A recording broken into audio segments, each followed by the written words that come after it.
تذكر يوما كنت تعانق دمعة الفكر تناجي الله في صبر وترجو رحمة تسري. بسم اللہ الرحمن الرحیم. السلام علیکم ورحمۃ اللہ وبرکاتہ. میں ہوں آپ کا اپنا میزبان نافذ عثمان اور آپ دیکھ رہے ہیں میرا یوٹیوب چینل. میں امید کرتا ہوں میرے دیکھنے والے تمام دوست احباب خوش و خرم ہوں گے اور میں دعا گو ہوں کہ اللہ رب العزت میرے دیکھنے والوں کو دنیا میں خوشیاں عطا فرمائے. اگر ابھی تک آپ نے میرے چینل کو سبسکرائب نہیں کیا، چینل کو سبسکرائب کریں، لائک کریں، شیئر کریں اور کمنٹ ضرور کریں. شروع کرتے ہیں آج کی بات. یہ ایک کہانی ہے ماں، بیٹے اور ایک بیٹی کی. بیٹے کی خواہش تھی جو اس نے اپنی ماں سے ظاہر کی. بیٹے نے کہا ماں میرا دل کرتا ہے کہ میں ایک سٹال لگاؤں جس سے آمدنی میں کچھ اضافہ ہوگا اور گھر کے حالات بہتر ہو جائیں گے. تو ماں نے تجویز یہ پیش کی، بیٹا سٹال لگانے سے پہلے، کوئی کام کرنے سے پہلے جگہ کا اچھا سا جائزہ لے لینا، جگہ تجویز کر لینا جہاں پر آپ کا سٹال، آپ کا کام بہتر چل سکے. تو جب یہ ماں نے تجویز پیش کی تو کچھ دن گزرے، اتوار کا دن آیا تو بیٹے نے، جس کا نام ناصر تھا، اس نے جگہ تجویز کے لیے نکل پڑا اور صبح اتوار سے نکلا، سارا دن جگہ دیکھنے میں، جگہ تجویز کرنے میں گزار دی. شام کو جب واپس آیا تو چہرے پہ مسکراہٹ تھی، چہرے پہ ایک خوشی تھی، طبیعت بڑی خوش نظر آ رہی تھی. ماں سے آ کر کہا ماں ساتھ میں گھر کے قریب جو ایک ٹاؤن ہے، ٹاؤن کے مارکیٹ میں ایک سموسے والا ہے، میری اس سے بات ہوئی ہے، منتھلی کا 2000 روپیہ کرایہ مقرر ہوا ہے، میں اس کے سامنے اپنا برگر کا سٹال لگاؤں گا. تو ماں بڑی خوش ہوئی اور ماں، بیٹی اور بیٹے نے، تینوں نے مل کر جلدی تمام سٹال کا سامان خریدنا شروع کر دیا. اور سامان مکمل کرنے کے بعد آج ناصر نے اپنے کام کا افتتاح کرنا تھا، ناصر نے اپنے کام کی شروعات کرنی تھی.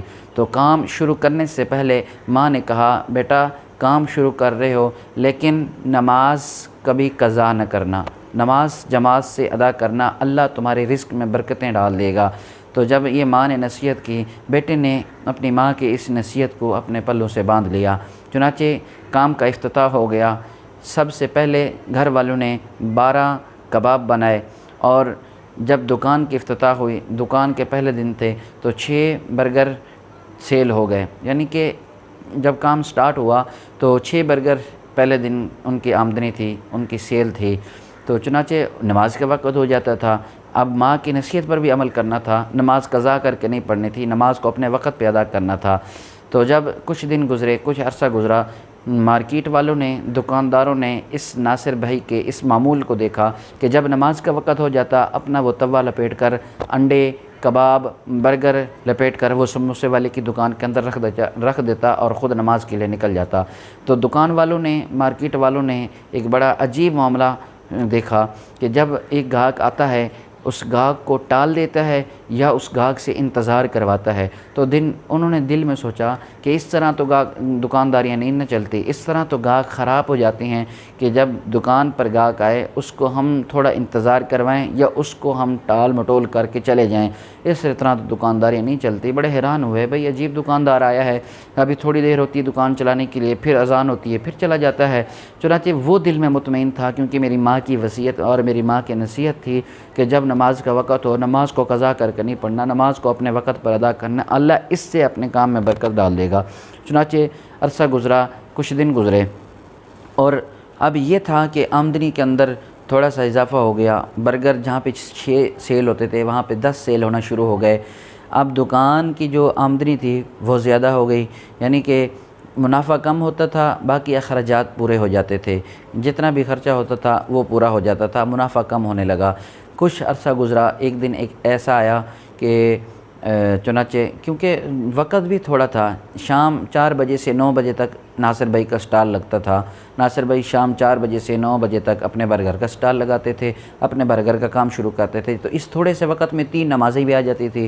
اب ہر نماز کے لیے ناصر بھائی نے اپنی دکان کو کلوز کرنا ہے، پھر نماز پڑھنی ہے جا کر، پھر واپس آنا ہے، پھر اپنے سٹال کو ترتیب دینی ہے، پھر اسی طرح کام چلانا ہے، پھر دوسری نماز کا وقت ہو جاتا. چنانچہ حالات کو مد نظر رکھتے ہوئے نہ کسی کے پرواہ کی اور نہ ہی کسی پریشانی میں آ کر نماز چھوڑی، بلکہ نماز کی ہمیشہ پابندی کی.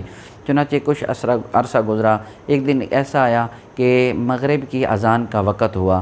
اذان ہوئی مسجد سے اور یہاں پر ناصر بھائی کی دکان پر ایک 12 سالہ گاہک بھی آیا جس نے ناصر بھائی کی دکان پر آ کر 6 برگر کا ایک ساتھ آرڈر دیا. 6 برگر لگا دیں۔ اب ناصر بھائی کے دل میں یہ خیال تھا کہ ناصر بھائی دل میں خوش ہو رہے تھے کہ پہلی بار ناصر بھائی کی دکان پر 6 برگر کا ایک ساتھ آرڈر آیا ہے، یہ بھی خوشی تھی، اور دل میں یہ بھی تھوڑی سی کمزوری آ رہی تھی کہ اذان ہو گئی ہے، اگر میں جاتا ہوں تو میرا گاہک خراب ہو جائے گا۔ تھوڑی سی کمزوری آنے کے بعد پھر ایمان مضبوط ہو گیا، دل پختہ ہو گیا، اس گاہک کو انتظار کروایا اور خود نماز پر چلے گئے۔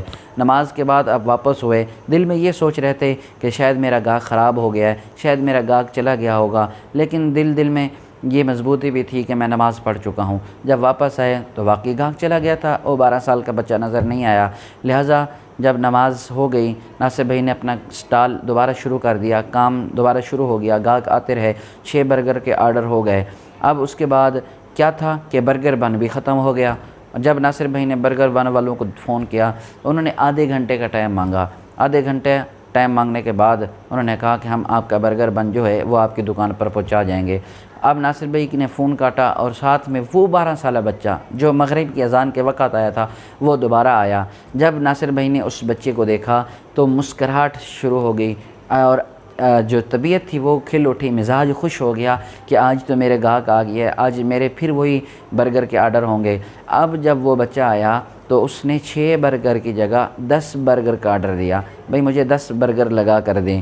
اب ناصر بھائی نے یہ تو خوشی محسوس ہوئی کہ 10 برگر کا آرڈر آیا ہے، ساتھ میں پھر تھوڑی سی دل شکنی بھی ہوئی کیونکہ برگر بن ختم ہو گئے تھے۔ ناصر بھائی نے پھر اس بچے کو آدھے گھنٹے کا ٹائم دیا، آدھے گھنٹے کا ٹائم دے کر پھر مایوس ہو گئے۔ پھر کیا دیکھتے ہیں کہ ساتھ میں برگر بن والی گاڑی بھی آ گئی اور بچے کو بلایا، بچے کو بلا کر اسی وقت 10 برگر لگا کر دیے۔ چنانچہ اسی طرح مسلسل کام چلتا رہا اور اب گاہک کا ایک مزاج بن چکا تھا، گاہک کی ایک طبیعت بن چکی تھی، انہیں پتہ چل چکا تھا کہ ناصر بھائی نماز کے پابند ہیں، نماز کی پابندی کرتے ہیں، وہ اپنے ٹائم کے حساب سے ناصر بھائی کو دکان پر آتے، جب نماز کا وقت نہ ہوتا اس وقت آتے اور جب نماز کا وقت ہوتا اس وقت گاہک نہیں آتے تھے۔ انہیں پتہ تھا کہ ناصر بھائی نماز کے پابند ہیں، نماز پر جانا ہے۔ اب کیا معمول تھا کہ اب اللہ نے ناصر بھائی کے رزق میں اتنی برکت ڈالی تھی کہ اب ان کی دکان پر ایک کاریگر کام کر رہا تھا، اب اتنی برکت ڈالی تھی کہ ان کا ذائقہ، ان کا اعتماد اور ان کا ٹیسٹ ساری مارکیٹ والوں سے بہتر ہو چکا تھا۔ تو دوستو یہ کیا تھا؟ یہ سب نماز کی برکات تھی۔ اللہ نے نماز کے صدقے اتنی برکت ڈالی ان کے کاروبار میں، ان کا کاروبار چمکا۔ اور ناصر بھائی کہتے ہیں میری ماں کہا کرتی تھی، ناصر بھائی کہتے ہیں میری ماں یہ کہا کرتی تھی، اگر بیٹا حی علی الصلاۃ اور حی علی الفلاح کی صدا آئے اور تمہیں کوئی سونا بھی دے نا، اس سونے کو ٹھکرا دو، اللہ کا حکم پہلے مانو، نماز کو پہلے بجا لو، پھر دیکھو اللہ تمہارے رزق میں کیسی برکتیں ڈالتا ہے۔ ناصر بھائی کہتے ہیں مجھے اس ماں کی نصیحت یاد تھی، میں اس نصیحت پر عمل کرتا رہا اور رزق میرے پیچھے آتا تھا۔ کہتے ہیں نا رزق انسان کو موت کی طرح تلاش کرتا ہے۔ تو دوستو انسان اللہ پر اعتماد کرے، اللہ پر بھروسہ کرے، اللہ اس کے رزق میں برکتیں عطا فرما دیتے ہیں۔ السلام علیکم ورحمۃ اللہ وبرکاتہ۔